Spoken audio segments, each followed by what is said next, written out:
Le Seigneur Dieu fera germer la justice et la louange devant toutes les nations. Isaïe 61, 11.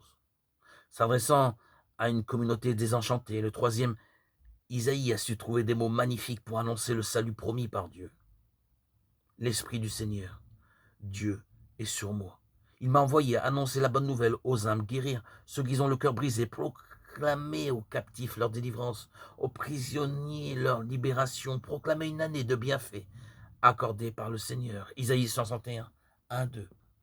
Entre les lignes, on devine une amère déception.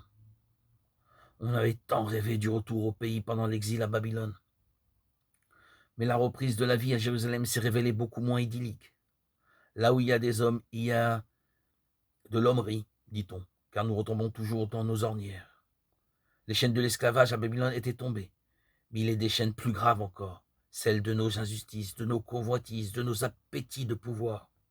Certes, le vocabulaire du salut varie selon les lieux et les temps, en fonction de la réalité bien concrète vécue par un individu, une communauté. Nous sommes tous et chacun comme Jérémie qui aspirait à sortir du puits dans lequel on l'avait jeté. Nos puits sont divers, mais notre appel à l'aide est le même.